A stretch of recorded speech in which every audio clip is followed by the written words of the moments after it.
एक और बड़ी खबर आपको बता दें, जोशीमठ में डिसमेंटल कार्रवाई में रोड़ा बन रहा है मौसम। राहत और बचाव कार्य में भी मौसम का प्रभाव देखने को मिला है। मौसम की बेरुखी को लेकर भी बोले सीएम, मौसम का ध्यान रखते हुए तैयारी की है। लोगों की जान माल का ध्यान रखा गया है। रेस्क्यू में मौसम का विशेष प्रभाव नहीं पड़ेगा, ये सीएम की तरफ से कहा जा रहा है। आपको बता दें कि जहां जहां दरारें आई हैं उनको फिलहाल हटाया जा रहा है ताकि किसी का नुकसान उन बिल्डिंगों की वजह से ना हो। लेकिन मौसम लगातार कभी वहां पर बारिश हो रही है, इस वजह से लगातार मुश्किलें आ रही हैं। हालांकि सीएम का ये कहा है कि हम सारी चीजों को देखते हुए वहां पर काम कर रहे हैं। मौसम चूंकि अब ये तो एक प्राकृतिक वो है, लेकिन हम लोग हर प्रकार से तैयार हैं कि लोगों की जान माल की सुरक्षा हर स्थिति में करेंगे।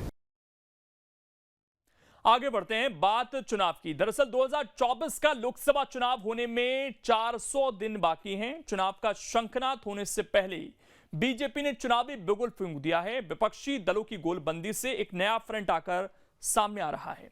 तेलंगाना के सीएम केसीआर की रैली में जुटे नेताओं ने थर्ड फ्रंट का आगाज कर बीजेपी को सत्ता से उखाड़ फेंकने की हुंकार भरी है। तो बीजेपी ने तंज कसते हुए कहा कि दिल्ली अभी बहुत दूर है।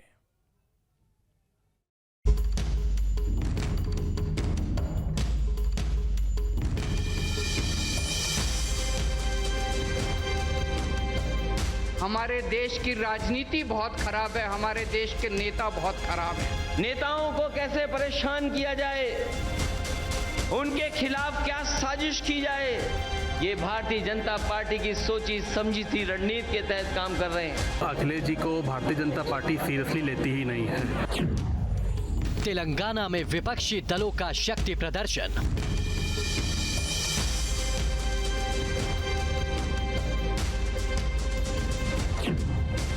लोकसभा चुनाव से पहले तीसरे मोर्चे की तैयारी।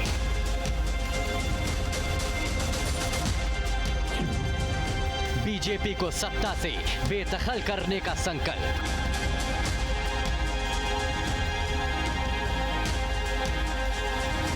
क्या ब्रांड मोदी को टक्कर दे पाएगा थर्ड फ्रंट?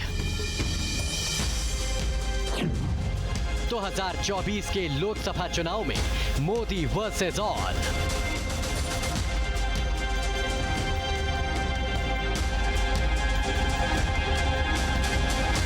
साल 2024 के लोकसभा चुनाव होने में अभी 400 दिन बाकी है। लोकसभा चुनाव का ऐलान होने से पहले ही बीजेपी के साथ विपक्षी दल के नेता चुनावी तैयारी में जुट गए हैं। तीसरा मोर्चा बनाकर प्रधानमंत्री मोदी को चुनौती देने की हुंकार भर रहे हैं।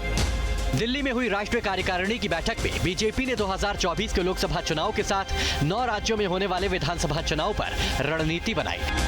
तो तीसरे मोर्चे की तैयारी में जुटे तेलंगाना के सीएम के चंद्रशेखर राव के साथ दिल्ली के सीएम अरविंद केजरीवाल, केरल के सीएम पिनराई विजयन और समाजवादी पार्टी के सुप्रीमो अखिलेश यादव, भगवंत मान, भारतीय कम्युनिस्ट पार्टी के डी राजा एक साथ मंच पर शक्ति प्रदर्शन करते दिखाई दिए।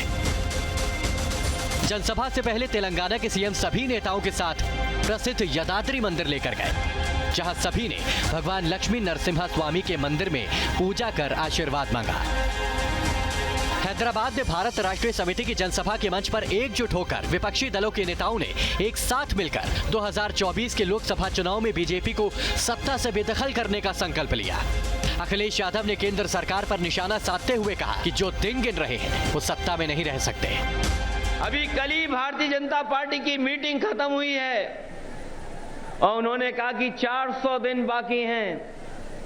हमें तो लगता था कि ये सरकार तो वो है जो दावा करती थी कि हटेगी नहीं, अब तो वो स्वयं स्वीकार कर रही है कि अब 400 दिन हैं। जो सरकार अपने दिन गिनने लगे,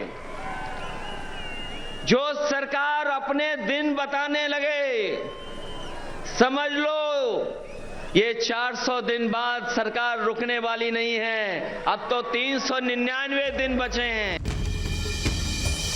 केरल के सीएम पिनराई विजयन ने कहा कि केंद्र में सत्तारूढ़ बीजेपी लोकतंत्र की नींव को तबाह करना चाहती है। तो दिल्ली के सीएम अरविंद केजरीवाल ने केंद्र सरकार पर विपक्षी दलों के नेताओं को परेशान करने का आरोप लगा दिया।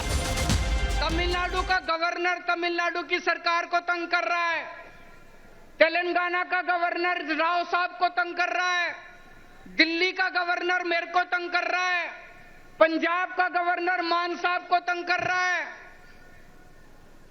ये गवर्नर तंग नहीं कर रहे, मोदी साहब तंग कर रहे हैं। इस जनसभा को राजनीतिक रूप से इसीलिए अहम माना जा रहा है क्योंकि तेलंगाना राष्ट्र समिति ने अपना नाम बदलकर बीआरएस करने के बाद पहली बार विपक्ष की एकजुटता दिखाने के हैदराबाद के खम्मम शहर में आयोजित किया था, जिसमें अलग अलग विपक्षी दलों के नेताओं ने एक साथ शिरकत की। विपक्षी दलों के शक्ति प्रदर्शन पर बीजेपी ने तेलंगाना के सीएम के चंद्रशेखर राव से लेकर अखिलेश यादव पर निशाना साधा है। मुख्तार अब्बास नकवी ने कहा कि गठबंधन में छेद है। देखो, ये जो गठबंधन की गठरी है, इसमें जितने छेद हैं उससे ज़्यादा प्रधानमंत्री उम्मीदवारों में मतभेद हैं। तो यूपी के आबकारी मंत्री नितिन अग्रवाल अखिलेश यादव पर तंज कसते हुए कहा कि प्रधानमंत्री नरेंद्र मोदी के सामने तीसरा मोर्चा कहीं नहीं टिक पाएगा। अगर मैं अखिलेश जी की बात करूं तो अखिलेश जी को भारतीय जनता पार्टी सीरियसली लेती ही नहीं है। मैं तो उनको सलाह दूंगा कि वो तेलंगाना में रैली करने जा रहे हैं, पहले उत्तर प्रदेश ही संभाल लें। उत्तर प्रदेश संभाल नहीं पा रहे हैं, तेलंगाना में रैली करने जा रहे हैं।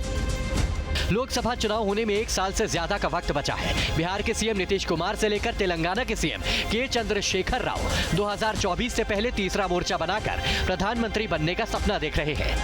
कांग्रेस पार्टी भारत जोड़ो यात्रा के जरिए अपने खोए हुए जनाधार की तलाश में जुटी है। कभी एक साथ 20 से ज्यादा विपक्षी दलों के नेताओं को एक मंच पर जुटाने वाली पश्चिम बंगाल की सीएम ममता बनर्जी के थर्ड फ्रंट से दूरी बना लेने से ब्रांड मोदी के नाम और काम के आगे विपक्षी दलों के लिए दिल्ली की गद्दी बहुत दूर नजर आती है।